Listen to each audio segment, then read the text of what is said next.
Bonjour les amis, bienvenue sur commentphotographier.com.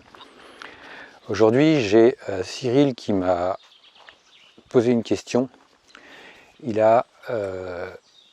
veut acheter du matériel, un appareil photo, et il a deux types d'appareils photo qui l'intéressent. Alors c'est quelqu'un à qui je suis venu faire une formation dans son entreprise. C'est un grand groupe, et puis le CE leur a offert une formation photo. Et je suis venu pendant plusieurs demi-journées leur faire des formations sur de la photo. Et là maintenant, il veut passer à la pratique et acheter du matériel photo. Et il est coincé entre deux types d'appareils photo. Et il voulait savoir un peu quelles étaient les choses importantes en phase finale, parce qu'il lui reste deux appareils. Quelles sont les choses importantes à garder à l'esprit pour faire le bon choix. Alors c'est vrai que c'est cornélien. Moi beaucoup m'envoient par mail des demandes, qu'est-ce que je dois acheter entre tel truc, tel truc, tel truc. Qu'est-ce que je dois acheter comme appareil photo. Je suis pas là pour vous dire ce que vous devez acheter. Parce que chaque appareil photo a des particularités. Et vous êtes aussi particulier, vous êtes unique. Donc vous avez des besoins que je ne connais pas. Alors avec l'appareil photo, si vous avez en finale deux types d'appareils photo dans votre esprit, qui vous attirent, qui vous ont séduit, d'un point de vue prix, d'un point de vue capacité technique, à la phase finale, qu'est-ce qui va faire que il va falloir en choisir un plus qu'un autre? Ça va être la prise en main. Donc là, si votre choix s'est fait sur Internet, ça va être nécessaire d'aller se déplacer dans un magasin et de les prendre en main. Parce que là, c'est ce qui va faire la différence. Parce que sur Internet, on ne peut pas se rendre compte de l'encombrement, du poids. Et une chose essentielle, c'est comment les commandes tombent sous vos doigts, votre main, la prise en main de l'appareil photo. Regardez entre deux appareils photo, est-ce qu'il y a un bouton par exemple pour régler les types de mise au point? Est-ce qu'il y a un bouton pour bouger, pour pouvoir changer la vitesse facilement, changer la sensibilité ISO facilement, changer les collimateurs facilement?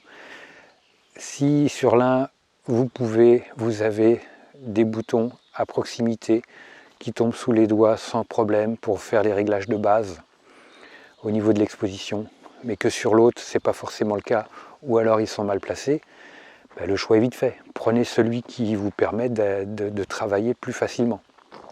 Ça, c'est quelque chose où, tant que vous n'avez pas l'appareil photo sous la main, ça sera compliqué, vous ne pourrez pas vous en rendre compte. Donc, ça c'est essentiel, déplacez-vous pour l'avoir en main, voir le poids, voir l'encombrement, éventuellement voir l'optique. Ce qui peut être intéressant dans ces cas-là, dans cette phase finale, c'est emmener une carte SD. Une carte SD, mettez-la dans l'appareil de démo, faites quelques photos, testez les deux appareils photo avec cette même carte, ou alors prenez-en deux, mais n'oubliez pas les cartes dans les appareils derrière. Comme ça, vous faites vos photos et à tête reposée chez vous, vous pourrez regarder un peu ce que ça donne, pour vous donner un ordre d'idée, comme ça, brièvement. Mais pour moi, le plus important, c'est la prise en main. Est-ce que les commandes tombent facilement sous les doigts? Est-ce que je suis à l'aise pour modifier les réglages? Est-ce que ça fonctionne? Est-ce que je peux, comment dire, est-ce que l'interface d'utilisation pour trouver les commandes, quand je vais dans les menus, est-ce que c'est évident pour moi? Est-ce que ça fonctionne? Parce qu'il y a certains appareils photo où les menus, tout ça, on n'y comprend rien, c'est compliqué. On perd plus de temps qu'autre chose. Après, ce qu'il faut également prendre en compte, c'est que c'est nouveau pour vous. Donc, au fil du temps, vous allez vous familiariser avec l'appareil photo et ça va aller de mieux en mieux au fil du temps. Mais vraiment impératif, prise en main. Prise en main, les boutons, les commandes. Est-ce que vous pouvez modifier vitesse, diaphragme, sensibilité de manière facilement?